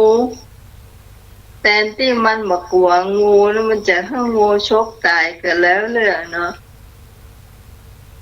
ปรากฏว่ามันหล่นเจ้าหล่นกันมากับเจือกมันน่ะแล้วเขาว่าโอ้ขี่มันก็คอตายเจ๊กอะงูมีฮะงูมีปืนลำใหญ่ เราวิ่งหนีงูหรือว่า วิ่งหนีงู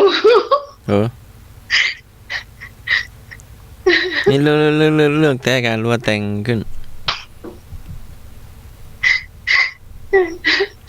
เรื่องนี้แซ่บแต่ถามไม่หน่วยเจ้า ไปแต่บ้านน้าไหมการรัวที่อื่น ฮะ บ้านน้าไหมการรัวที่อื่น ไอ้หนุ่ยโทรมาเหรอ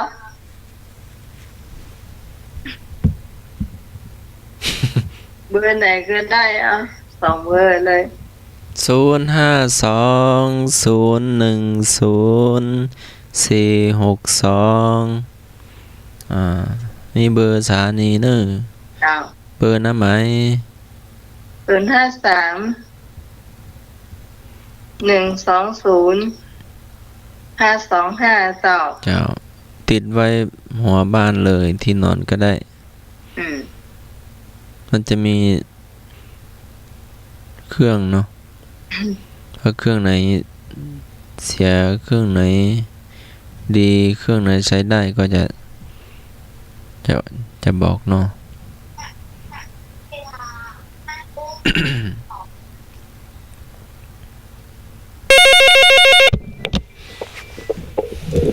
เจ้า ครับ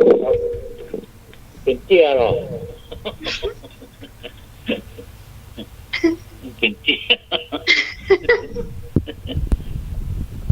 มันเป็นเรื่องมือเลยหรอ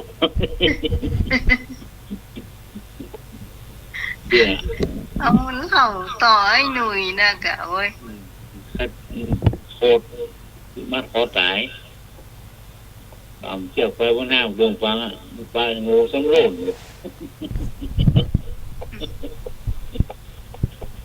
ถ้าเคยหนุ่ยเล่าหนุ่มได้ก็เอาผมได้ไปต้องรู้หมายเล่า แม่เล่า เจีย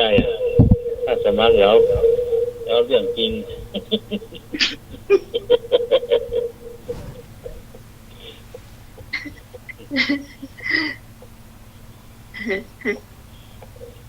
เรื่องจริงเนาะ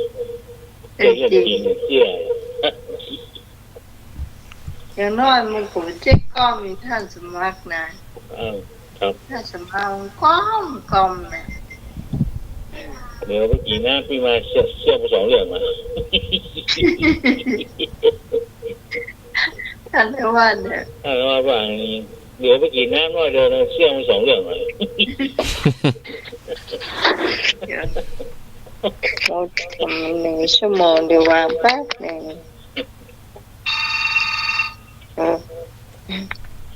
ครับ ได้ดี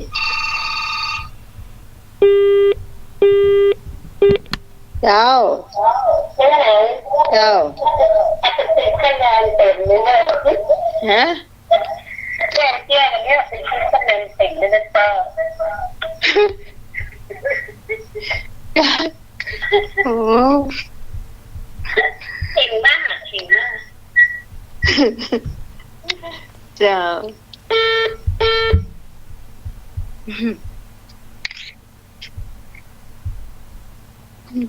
เดี๋ยวแป๊บหนึ่งต่อ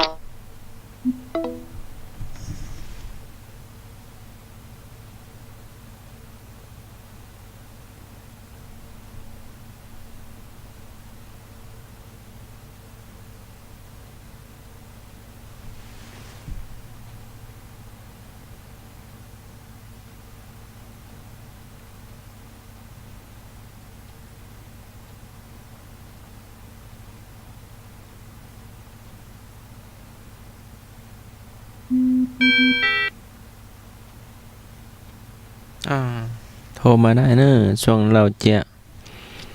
ท่านไหนมีเรื่องเล่าก็โทรมาได้เลย ถ้าส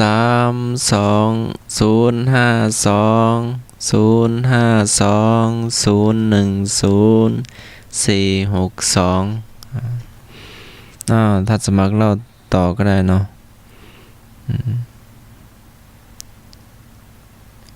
ห่มผ้าห่มเตียวไปเตียวมายังมาหนาวขนาดนั้นเลยวะฮะห่มผ้าห่มเตียวไปเตียวมาเนาะหนาวเย็นเนาะวัดฝ่ายหินที่อื่นคงบนดอยตัวเนาะในเมืองน่าจะเย็นอยู่จ้ะช่วงเช้าๆจะเย็นตอนดึกๆเนาะ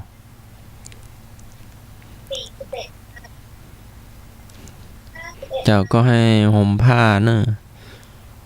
ห่มผ้าห่มใส่เสื้อกันหนาว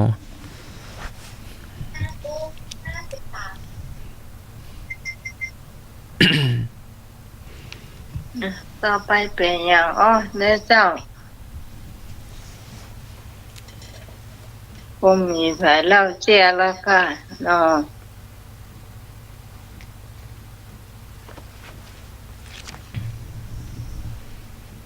อย่างได้จุดเจ้า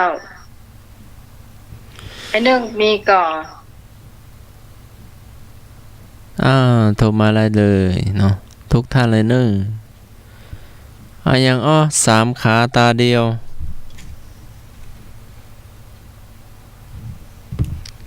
อย่าง3 ขาตาเดียว3 ขาตาเดียวนะตามถนนนั่นเนาะครับเจ้า3 ขาตาเดียวก็สัญญาณไฟจราจรครับไฟเขียวเหลืองแดงครับเจ้าอย่าง เขาจะเป็นช่างนะจะว่าช่างก็ได้จะเป็นว่าเป็นตาก็ได้ตากล้องเจ้าตากล้อง3 ขาสายนี้ว่าไหนเนาะเจริญพรครับ2 ขาตาเดียว2 ขาตาเดียวตาใสเมา 2 ขาตาเดียวขี้ยาเข้าตา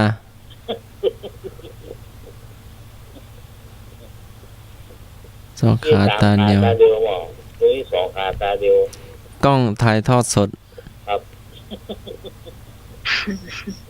ถูกต้องขาเดียวก็มันจะโค่นเนาะครับก็ต้องมี3 ขา2 ขาก็มัน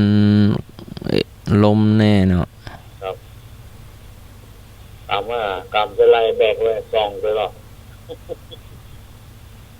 เจ้าครับผม อีกอันหนึ่งกับ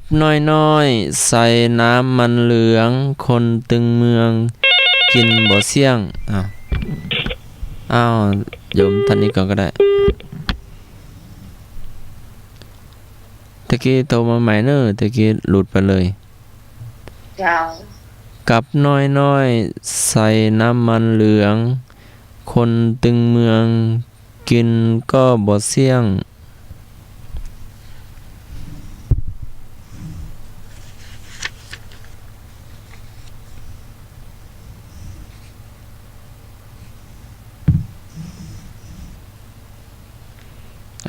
จะมีช่วงหน้าฝนเนาะช่วงหน้าหนาวช่วงนี้เขาจำศีลอยู่มั้งแต่ช่วงหน้าฝนเขาจะออกมาหากินแมงเม่ากบอึ่งใกล้ละประเภทเดียวกันแต่ตัวน้อยนะเขียดเขียดกับน้อยๆใส่น้ำมันเหลืองคนตึงเมืองกินก็บ่เสี่ยงเจริญพรครับผมเราตอบไปแล้วเนาะเจ้าเป็นเขียดน้อย2 ปีเดินมาหลังคามุงไม้ไผ่ สองตีนเดินมาหลังคามุงไม้ไผ่ ครับผม คนแบกไม้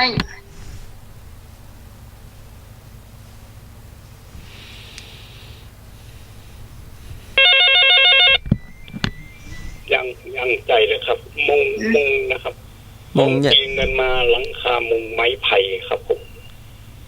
หลังคาไม้ไผ่ หลังคามุงด้วยไม้ไผ่อะครับ ไม้ไผ่ที่เป็นสารนะครับ สองตีนเดินมา พวกปุ๊บอ่ะ ใหญ่ครับ นั่น ใช่นะ ก็ มันใหญ่นะครับ มันใหญ่อยู่ การ์ตูนไล่นก ใช่ ต้านอ๋อ มันเดินมาละสองตีนเดินมาหลังคามุงไม้ไผ่อะครับ มันใหญ่มันกว้างนะ อืม นั่นก็เป็นกระท่อม เดินน่ะ เดินได้ อืม นั่นก็เป็น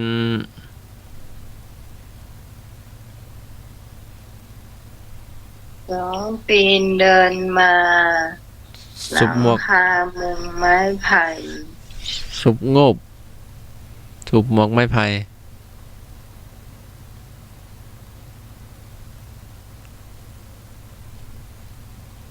คุณผู้ฟังท่านไหนตอบได้ตอบมาเลยเนื้อเจ้า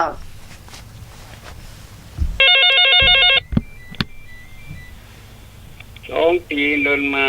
หลังคามุงไม้ไผ่แต่มันใหญ่นะมันกว้างนะที่เป็นเอามุงนะ นั่นเป็นคนเราได้ก่อ คนน่ะกะคน เป็น น่ะกะ คน เพื่อนเอามุงหลังคาแล้วคนเดินมาสองตีนเดินมาหลังคามุงด้วยไม้ไผ่สารนะครับ งั้นก็เอาตะกร้าไม้ไผ่ไว้บนหัว สมัยก่อนนี่มีแต่สมัยเดียวมีหรือเปล่าก็ไม่รู้ครับเพื่อนเอาเพื่อนมุงหลังคาแล้วเพื่อนเอาออกไปกลางโต่งนะครับ เพื่อนมุงหลังคานะแล้วก็เพื่อนเดินออกไปกลางโต่งเอาไฟใจงานที่กลางโต่งนะครับ เอเป็นคู่ก่อนตะกร้าข้าวโพดตะกร้า ข้าวอ่ะ ใส่ข้าวตะกร้าใส่พริก ครับคู่ถูกต้องครับเพราะว่า พูดสีข้าวเนาะ ครับเพื่อนแบกเพื่อนเอาไม้กับรัดในเนาะแล้วก็เพื่อนเอาบาเข้าใส่ก็เอาลูกในบ้านออกไปกลางโต่งครับผม อืม มันดีเข้าอะครับ เนาะ คู่ครับถูกต้องครับ คู่ เนาะ คู่กะ เนาะ มันเป็นไงหน้าตาคู่ แต่อธิบายแล้วปัจจัยตีเข้า มันเป็นกลมๆใหญ่ๆ สันด้วยไม่ตอก มันเป็น เป็นเองหรือว่าเป็นแบน กลมเจ้า ขอทำอาหารสักแป้นะครับ เจ้า ขึ้นต้นด้วยฟอฝาลงท้ายด้วยพอพานนะครับหัวฟอฝาท้ายออกพานหัวฟอฝาท้ายพอพาน อ๋ออ๋อ มีห้าคำต้าครับ พอพานบันตั้ง อาจารย์ครับ มันอยู่ในอันพระเวสสันดรน่ะชาดกพระเวสสันดรน่ะ อยู่ในชาดก ชาดกพระเวสสันดร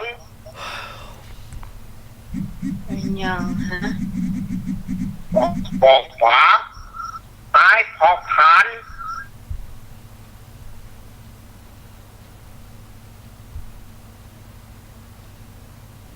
อืม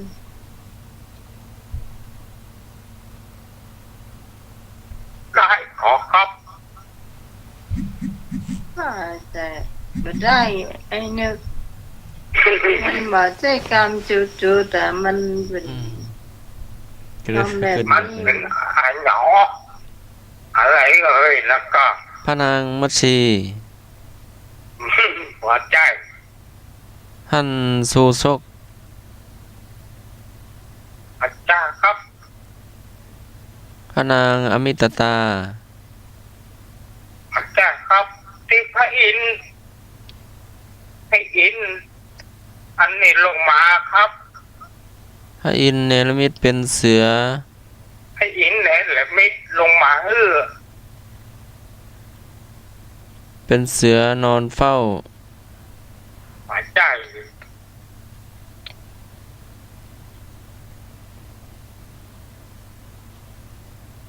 อัน ต เป็ อน น ที่ เป็น สลบนะสลบถลายนะ เป็นสัตว์หรือว่าเป็นพระองค์หรือว่าเป็น อาจารย์เป็นสัตว์ครับ หัวข้อธรรม โอ้โหข้อทำครับ หัวข้อธรรม ครับมาอยู่ในซาดกของพระเวสสันดรนะ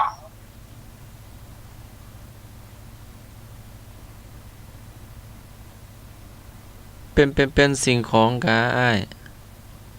อาจารย์ครับ เป็น ที่ ชาด อิน ก ประทานลงมานะครับ ที่ประทานลงมา ฝน ปวดโทษแล้วครับ โอ้น่าหมายเก่ง บกขอพัดนะครับบนบกขอพัด อืม ที่สลบสลายนะให้อินประทานฝนลงมาฝนเลยตกลงมาอีกอะ เจ้า เลยทำคนฟื้น อืม ฝนบกขอพัดตั้งหมอกหมอกฝาตั้งใต้พอพาน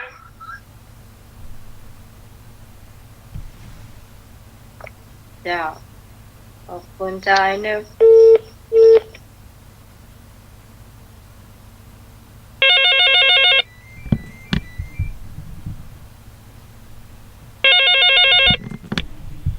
ครับผม เจ้า ทบทวนความจำเนาะสะพานสารสิน มันเชื่อมต่อจังหวัดอันอย่างกับจังหวัดอันอย่างครับ สะพานกาฬสินธุ์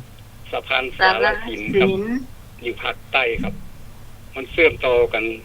จังหวัดอันอย่างกับจังหวัดอันอย่างครับ สะพานกาฬสินธุ์ สา สารสิน มันอยู่ภาคใต้ครับอันนี้ สะ เขา สะพานสารสิน สารสินธุ์ ครับ มันเชื่อมต่อจังหวัดอันอย่างกับจังหวัดอันอย่างเนี่ยครับผม เชื่อม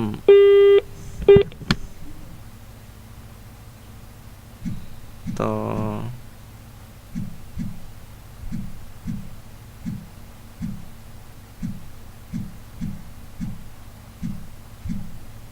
คุณผู้ฟังท่านไหนตอบได้ตอบมาเลยนะเจ้า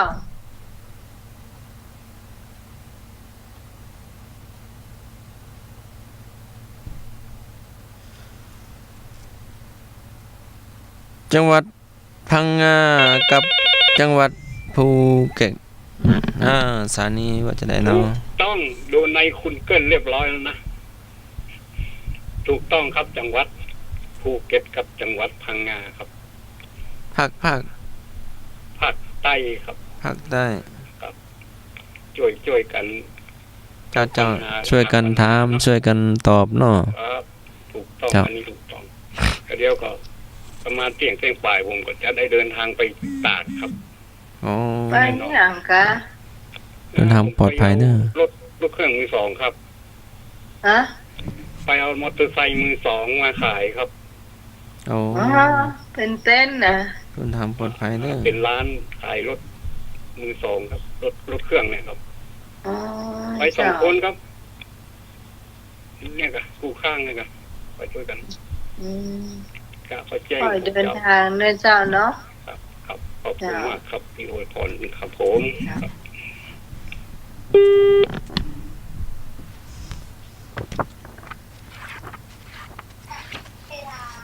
ค แค่ชม40ค่ะแต่ อะหยังอ้ออะหยังอ้อ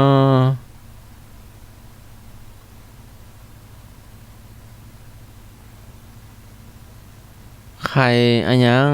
เอิ้นวงเล็บเรียกตะโกน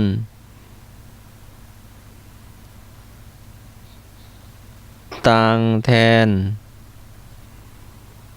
อะหยังอ้อเอิ้นวงเล็บเรียกคอมมาตะโกนวงเล็บปิดต่างวงเล็บต่างเท่ากับแทน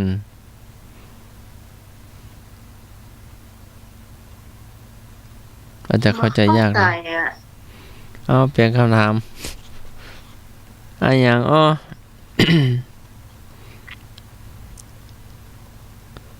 อะหยังอ้อกำแพง7 ชั้น กั้นธานี วาลี อยู่ในขนมไทยต้องพึ่งพา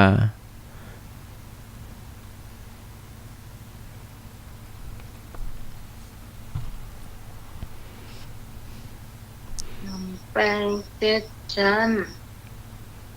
ขนมยังขนมจันทร์ อะหยังอ้อกำแพง7 ชั้น กั้นธานี วาลีอยู่ในขนมไทยต้องพึ่งพา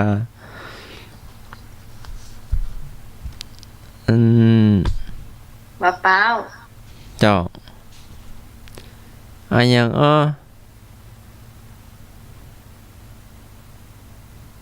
ตัวมี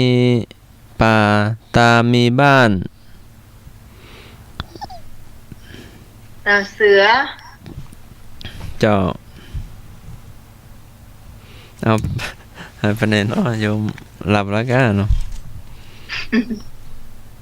ถ้าน้ำมันไม่ได้อยู่ในสายจะได้โทรตามเนาะอะหยังอ้อเดือน4 เดือน 5 อีล่าเกิดลูกมาขาวอะหยังอ้อเดือน4 เดือน 5 อีล่าเกิดลูกมาขาวเนาะ คำถามนี่ตลกเลย เจ้าจากพันเพ็ญเครือไทย สถาบันวิจัยสังคมมหาวิทยาลัยเชียงใหม่ ขา นะ วนี่ยังไง อาจารย์นกถวาย ฮะ เดือน4 เดือน 5หังเขาจะเอาใบไม้มาทำอ่ะ เขาช่วยกันทำอ่ะ เขามียางมีกาวมีเส้นมีขาวๆเขามาช่วยกัน เกิดลูกมา เอาใบไม้มาทำ เดี๋ยว ตัวน้อยเดียว ตัวน้อยเดียว มาส้มแมง ย่าง มัน ตะกี้อะไรนะข้าวต้ม ส้ม มดส้ม มด มดส้มถูกต้องมดส้มถูกต้อง เดือน4 เดือน 5 อีล่าเกิดลูกมาขาวเนาะไข่เนาะไข่มดแดง มาช่วยกัน ช่วยกันถามเนาะ ช้างเอราวัณช้างเอราวัณนี่มันมีกี่เสียนครับ 3 เสียน ครับถูกต้องเลย ถูกต้องเลย ถูกต้องเลยครับ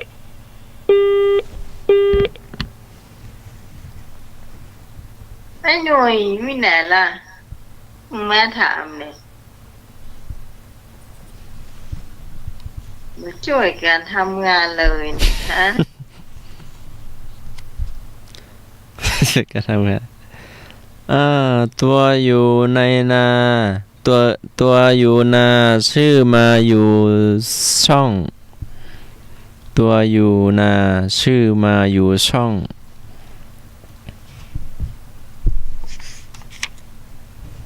ช่องอยู่นะ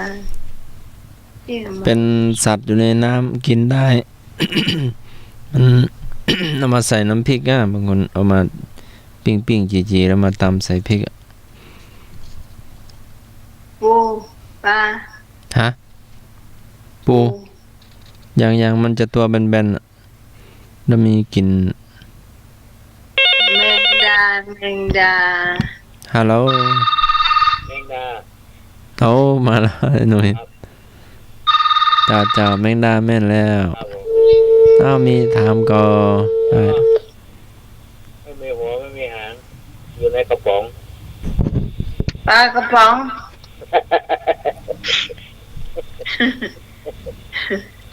เด็ดเท่าไป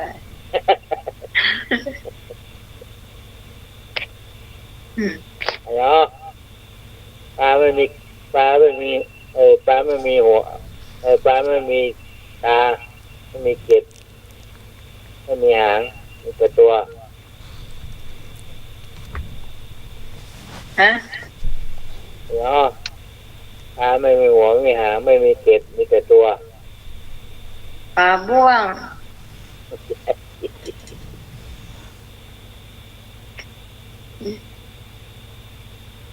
ถ้ามีเกล็ดนะปลาเนี่ยมีหัวมีหางมีเกล็ดอ่ะ ปลากระป๋อง มาใจ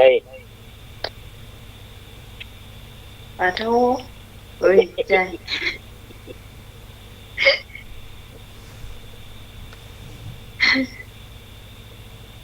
ปลา จะปลาหนุ่ยนะ ปลาอะไร ปลาท่องโก โอ้กล้อง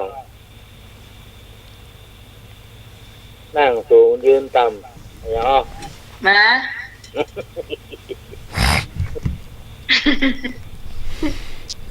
อันนี้ไม่ได้แน่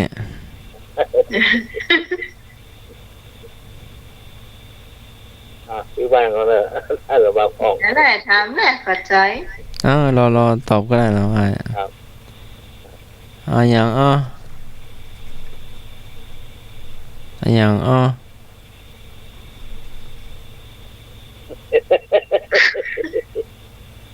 เติ้งกลางดงก้งกลางดอนจีกลางกอนนอนน้ำเหมือง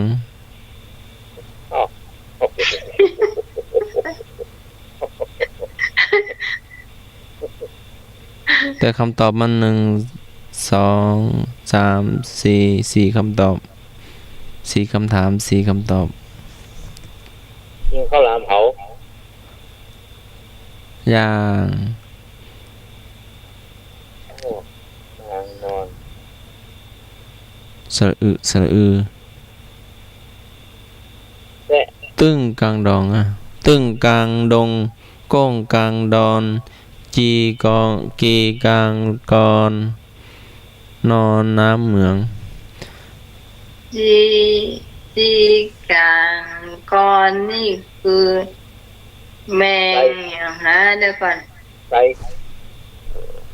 แมงที่มันจังจีเป็นหัวแมงหมอด บวก หมอดอ่ะ หมด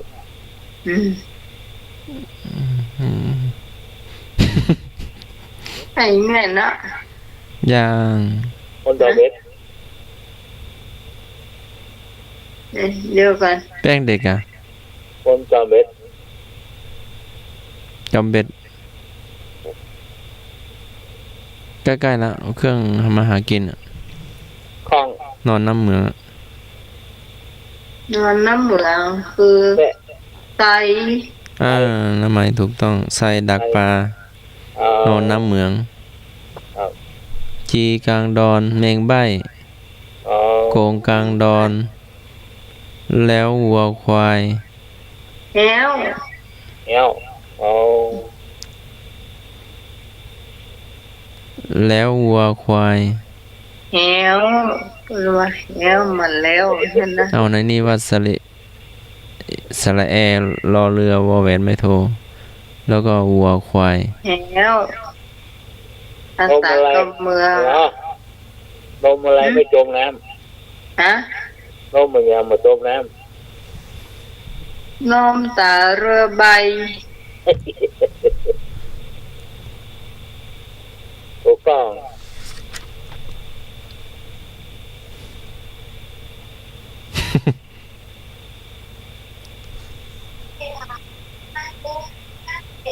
สวยเหมือนใบพลูมีรู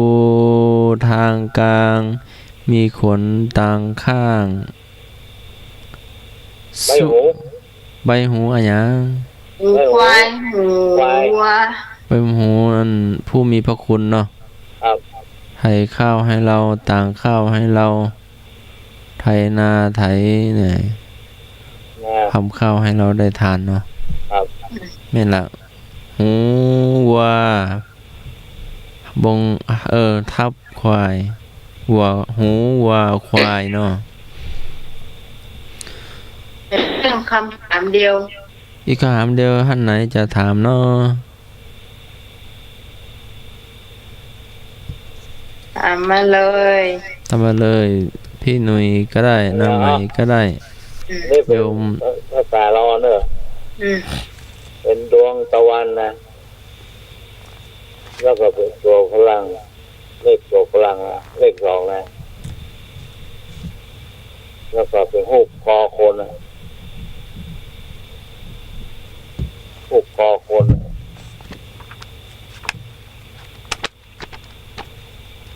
เป็นเริ่มถ้าอ่านตะวัน แล้วก็เลขสองหูปคอคน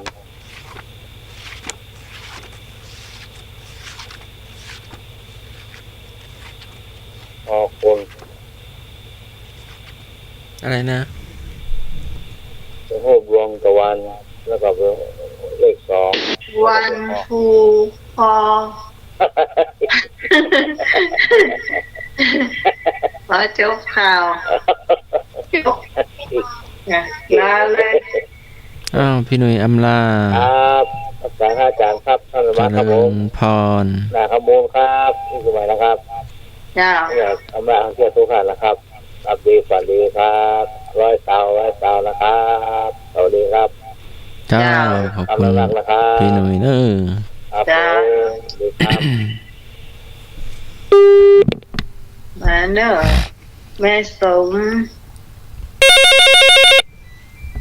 ผู้ฟังที่ฟังอยู่ ครับ เจ้าเอ้ย ว่าสัปดาห์นี้เราก็มาลากันเนาะ เจ้า ขอให้ทุกท่านทุกคนรับดีฝันดีมีโชคมีใจเหมือนกันทุกท่านทุกคนนะครับ กับไวิสาท่านสมัติว่า เจ้าเจริญพรนายพงษ์เนอะเจ้า เจ้า สวัสดีทุกท่านทุกคนด้วยนะครับผมสวัสดีครับผม เจ้าเดินทางปลอดภัยเนอะ ครับ พงเจ้า ครับ มาเลยนึกเนอะคุณผู้ฟังนี่ยังมารับบนอนเตือนนะเจ้า มีเวลาเหิมน้อยหนึ่งอยู่ ใกล้จะเที่ยงคืนแล้วนะเจ้า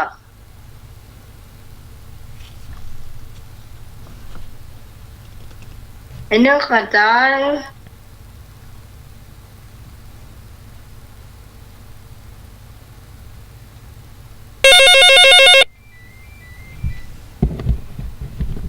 ครับผมขอให้พรทุกคนทุกท่านนะครับ ขอให้มีความสุขความเจริญอยู่ดีมีสุขนะครับ เจ้า คิดสิ่งไรก็ขอสมปรารถนานะครับ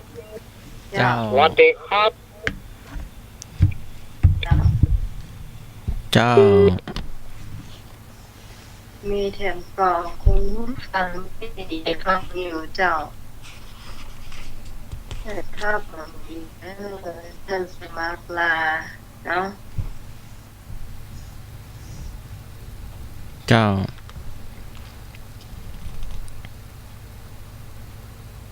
ท่านสมัครก่อนเนาะ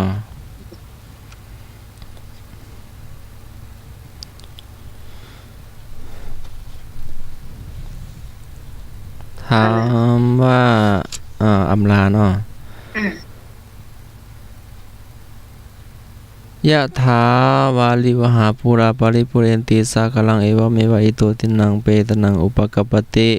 ห่วงน้ำที่เต็มย่อมยังสมุทรสาครให้เต็มชั้นใดทานที่ให้ แต่โลกนี้ย่อมสำเร็จแก่ผู้ละไปแล้วฉะนั้นพุทธศาสิทธิ์ที่มาขุทกานิกายขุทกะปาฐะค่ำคืนนี้ผิดพลาดประการใดก็กราบขอสุมาภัยพระเถรานุเถระครูบาอาจารย์ด้วยความเคารพอย่างสูงค่ำคืนนี้ก็ให้ไหว้พระสวดมนต์แผ่เมตตาหยาดน้ำหลับเป็นสุขตื่นเป็นสุขขอเจริญพร จ้าสำหรับค่ำคืนนี้ก็มาถึงเวลาสุดท้ายของรายการของเราแล้วนะเจ้าเราจะมาพบปะกันใหม่เสาร์อาทิตย์หน้านะเจ้าตั้งแต่3 ทุ่มถึงเที่ยงคืนวันนี้นะหมายพร้อมทั้งทีมงานทุกคนนะเจ้าขอบคุณพระอาจารย์วรกุสุมยุสวัฒน์วรกิจโจผู้อำนวยการสถานีผู้ควบคุมเสียงเลือกเพลงถึงผู้ฟังได้นะเจ้าสำหรับก็เจ้าพิสมัยสุบดอนชาวบ้านนันตันบนเมืองแก้วอำเภอแม่ริมเจ้าเราจะมาพบปะกันใหม่สำหรับวันนี้ขอคุณผู้ฟังทุกท่านนอนรับฝันดีสวัสดีนะเจ้า